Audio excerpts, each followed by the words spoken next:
Bonjour à toutes et à tous, bienvenue à ce nouveau Good Morning Market. Nous sommes le lundi 4 avril 2022. On se retrouve après quelques séances d'absence. Tout d'abord, un grand merci à ceux qui ont pu venir nous voir lors du salon de l'analyse technique vendredi. C'était un plaisir de vous rencontrer, de répondre à vos questions. On a pas mal parlé Ishimoku, on a aussi beaucoup parlé crypto-monnaie. Donc à présent, on va faire le point sur la clôture, sur la fin de semaine dernière. L'événement clé, hein, c'était la publication du rapport NFP, les Non-Farm Payroll, rapport sur l'emploi aux États-Unis. Ça s'est plutôt bien déroulé, hein. Un rapport qui a déçu avec une publication à hauteur de 431 000 créations d'emplois contre des attentes de 490 000. Mais il faut noter que le rapport précédent a tout de même été révisé à la hausse à plus de 700 000 créations d'emplois et que beaucoup d'emplois manufacturiers ont été ajoutés. Alors le taux de chômage a baissé, les salaires continuent d'augmenter, hein, d'une manière générale. En théorie, cela représente une économie plutôt forte, mais qui génère toujours de l'inflation. Il faut noter tout de même que ce rapport NFP aux États-Unis ne change absolument rien au plan de la Réserve fédérale américaine, une Réserve fédérale américaine qui plaide en faveur de hausses conséquentes de 50 points de base pour la prochaine réunion et des hausses de toutes les réunions de 2022 concrètement. Alors d'un autre côté, on a pris connaissance de l'indice ISM manufacturier qui a été décevant, qui est retombé à 57,1 en mars. C'est un plus bas. C'est plus bas que précédemment, c'est inférieur aux attentes également. On a pris également connaissance des nouvelles commandes et des hausses de prix, ce qui donne un tableau plutôt mitigé, hein, concernant les perspectives aux États-Unis. Le dollar américain est tout de même resté fort vendredi. Bien que cela soit lié principalement à l'incertitude concernant la guerre en Ukraine, hein. Je vous rappelle que le billet vert est un très bon outil pour se couvrir contre les risques géopolitiques. On notera que Vladimir Poutine a signé jeudi un décret concernant le paiement en rouble du gaz naturel, qui ne sera très certainement pas respecté par la plupart des pays de l'Union européenne, car cela soutiendrait le rouble et donc cela annulerait une partie des effets des sanctions appliquées par l'Occident sur la Russie. L'impact réel de cette décision ne sera pas visible avant la mi-avril lorsqu'il s'agira de paiements réels, hein. Théoriquement, euh, il semblerait que la Russie se montre compréhensive à l'égard de certaines demandes de l'Ukraine, mais les combats s'intensifient et se poursuivent dans certaines régions. Donc on peut s'attendre à une situation éventuellement qui s'aggrave avec notamment ces paiements en roubles et des combats qui peut-être vont s'intensifier par la suite, mais les marchés semblent faire de plus en plus abstraction de cela. Et donc concrètement, les négociations entre la Russie et l'Ukraine devraient se poursuivre aujourd'hui, malgré des rapports de médias, des rapports pendant le week-end qui indiquent que les deux pays se rapprochent d'un compromis. La Russie a déclaré que sa position sur la Crimée et le Donbass restait inchangée. Un petit point sur la politique monétaire américaine, parce que Daly de la Réserve fédérale, membre du FOMC, pardon, a déclaré que les arguments en faveur d'une hausse des taux de 50 points de base lors de la réunion de mai se sont renforcés. Donc on est vraiment en train d'acter cette hausse de 50 points de base de la part de la Fed lors du mois de mai. On notera que les minutes du FOMC seront l'événement macroéconomique clé de la semaine. Le procès verbal de la réunion trimestrielle du FOMC sera publié mercredi à 20 h. C'est un compte-rendu qui sera suivi de près car Jérôme Powell, président de la Fed, a laissé entendre que dans ce rapport, on retrouverait des détails sur les discussions relatives à la réduction du bilan et il semblerait que la décision de commencer le resserrement quantitatif pourrait être prise dès le mois de mai.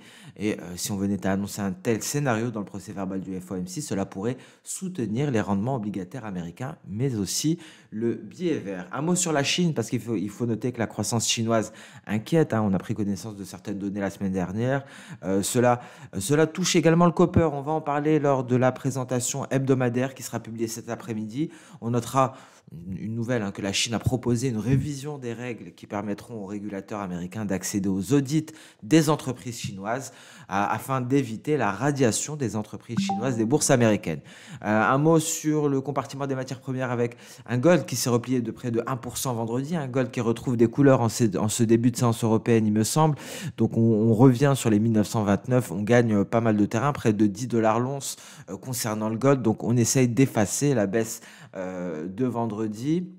Le pétrole a perdu beaucoup de terrain également. Cela est lié à la signature de Joe Biden de ce décret, de cet ordre de libérer 180 millions de barils de réserves stratégiques sur une période de 6 mois.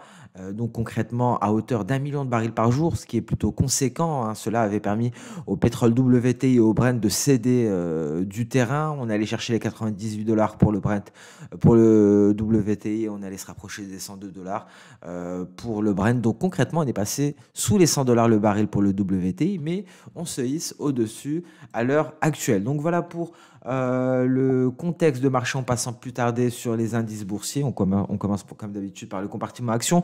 On avait parlé de ce nuage Ishimoku, on avait parlé de ce pullback sur la borne inférieure du broadening pattern, du biseau d'élargissement que l'on retrouve ici, hein, qui, je vous le rappelle, était accompagné d'une divergence baissière. Alors ici, on a eu ce nuage qui a fait office de résistance et donc on s'est replié. Donc on a une grosse résistance, c'est notre nuage.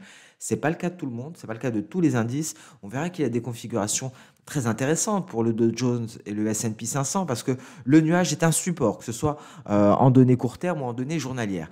Seul le Nasdaq doit encore s'affranchir de certaines résistances. Il doit s'éloigner, réussir à se hisser de ce nuage.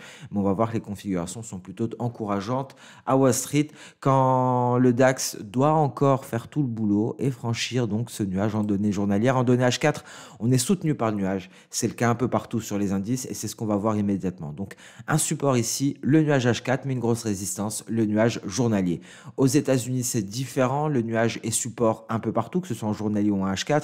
Vous voyez, il faut simplement réussir à décoller. Ici, on a une très belle projection de soda que l'on va tracer immédiatement ensemble. Donc je sélectionne le creux, donc mon point A, mon point B et mon point C. Et ici, je me retrouve avec une très belle projection V aux alentours des 15 840 points, ce qui permettrait de finaliser cette vague haussière et donc de s'extirper de la zone de correction. Parce que cette résistance est très importante, les 15 200 points environ. Si on se hisse au-dessus, on n'est plus en territoire de correction, c'est-à-dire en repli de plus de 10% depuis les récents records historiques. Vous voyez en données H4, donc support nuage. On va voir c'est la même chose pour tous les indices américains. On est simplement un peu plus éloigné du nuage pour le S&P 500. On n'a pas validé ce signal. Il faut que la lagging span parvienne à franchir le nuage par ce twist. Je vous rappelle qu'un twist, c'est une faiblesse de nuage et on le voit ici. Et ce sont des zones qui permettent le passage de la lagging span normalement, mais également le passage des prix.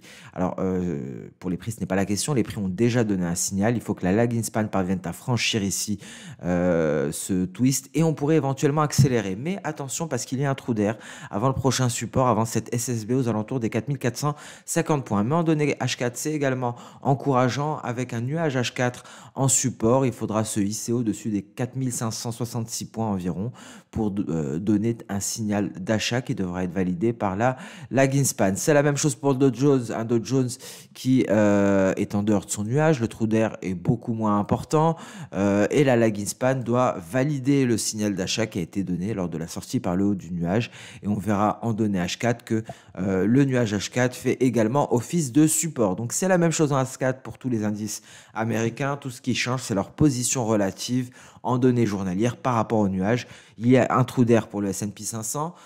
Concernant le Nasdaq, pas de trou d'air, on est collé à la SSB. On revient sur le S&P 500 pour constater le trou d'air que voici.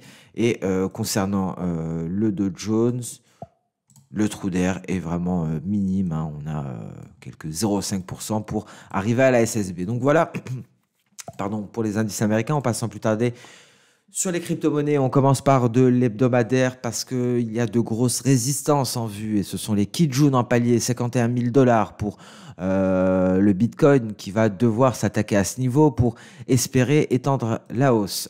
Et s'il y parvient, et on le voit ici, hein, les 51 000 dollars, ça correspond au niveau de la fin, le niveau de Noël, hein, la fin du mois de décembre. Et si on parvient à se hisser au-dessus, c'est direction les 58 800 dollars. C'est la projection d'Osoda, projection d'Osoda E, ici de cette vague qui a été amorcée le 24 janvier. Pourquoi E? Petit rappel, hein, ici, on a une hausse de 12 500 environ. Le repli est de de 11 000, donc c'est largement au-dessus de 50% de AB, et donc c'est une projection E. Si c'était inférieur à 50% de AB, ce serait une projection V. Ça aurait été égal à l'impulsion AB. Dans ce cas-là, on aurait sélectionné la projection N. Je vous rappelle qu'on travaille principalement avec les trois premiers. Sinon, on travaille avec 3E lorsqu'on a des borderlines. Voilà pour le petit rappel. Et donc, en données journalières, vous l'aurez compris, vous voyez, on a fait un pullback ici sur la borne supérieure du triangle. C'était très intéressant. Est-ce qu'on va encore s'amuser à aller chercher ce niveau-là? À voir en tout cas si on parvient à aller plus haut. Ce qu'il faudra surveiller, c'est cette Kijun hebdomadaire que je vais placer immédiatement sur mon graphique journalier. Donc, je vais sur l'indicateur Ishimoku, je ne sélectionne que la Kijun et ensuite, il faudra sélectionner une période par défaut hebdomadaire pour retrouver ma Kijun hebdo que je vais mettre en épaisseur 4 pour la distinguer des autres éléments. Et on la retrouve. Voici la grosse résistance à aller chercher. En données H1, ça ne nous donne pas plus d'informations. On passe directement à Ethereum qui s'attaque déjà à cette résistance en hebdo, ce palier de Kijun. Donc vous voyez, on est un peu plus en avance concernant l'Ether. Et oui, petite précision, tant que j'y pense, je reviens sur le Bitcoin en données journalières. Ce qui va nous donner vraiment le signal, c'est une moyenne mobile simple à 200 périodes. Je m'en suis souvenu en voyant l'Ether. Donc vous voyez, c'était la résistance. C'est ce qui a freiné la hausse pour le Bitcoin. Et si on le franchit, ensuite, on retrouve la Kijun hebdomadaire. Alors, excusez-moi, j'ai failli l'oublier, c'est très important. Concernant l'Ethereum, on est déjà au-dessus. Et donc, on a également cette Kijun hebdomadaire que l'on va retrouver ici, qui est confondue avec la moyenne mobile à 200 périodes. Donc, elle n'a pas d'intérêt, étant donné qu'on a déjà un visuel sur la résistance active sur l'Ethereum. En données H1, pas grand-chose. Donc, vous l'aurez compris, on l'attend de franchir ici, de se hisser au-dessus des 3500 $ pour l'Ethereum. Et concernant le Bitcoin, on attend de se hisser au-dessus des 48 000, soyons large, 48 500 $. Très prochainement, on va ajouter à notre analyse quelques crypto-monnaies, étant donné qu'on a étendu notre offre. On passe sur le compartiment des matières premières avec le gold qui se hisse en ce début de séance européenne après avoir perdu pas mal de terrain vendredi, mais on parvient tout de même à repasser largement au-dessus des 1920 $ l'once. En données H4, il faut franchir le nuage et ce franchissement viendrait de pair avec une validation de la lagging span, une lagging span qui est à ce niveau-là. Donc vous voyez, si on sort du nuage, la validation interviendrait aux alentours des 1945 $ l'once et on pourra aller chercher très rapidement les 1965, dernier rempart avant le seuil psychologique. Ce sera un niveau très important des 2000 $ l'once. On peut s'amuser à tracer une projection d'Osoda ici pour avoir un objectif plus précis. C'est une projection V, donc on retrouve les 1984 $ l'once. Ce sera l'objectif si on parvient à sortir du nuage par le haut. Pétrole WTI, après 2 séances de repli consécutives depuis la libération des réserves stratégiques de certains pays, notamment les États-Unis qui souhaitent libérer 180 millions de barils en 6 mois, soit 1 million de barils par jour, ce qui a apaisé le marché pétrolier. Mais le marché pétrolier est de retour, au-dessus, en tout cas pour le WTI, des 100 $. Le baril, le Brent, n'était pas passé en dessous. Et donc ici, il faut attendre un franchissement du nuage, un réel signal Ishimoku, donc on est bien loin. Il faudrait être au-dessus des 112 $ le baril pour espérer une hausse avec certitude. Pour l'heure, la tendance de court terme reste baissière.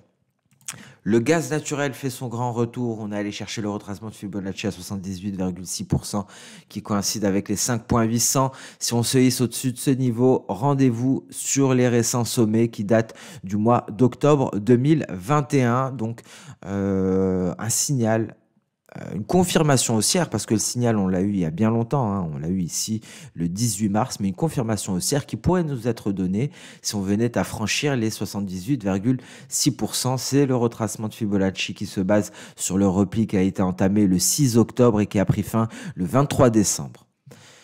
On passe très rapidement sur le compartiment sur le marché d'échange avec un billet vert qui se redresse après avoir testé sa Kijun. Vous voyez ici, cela a entraîné un repli de l'euro-dollar.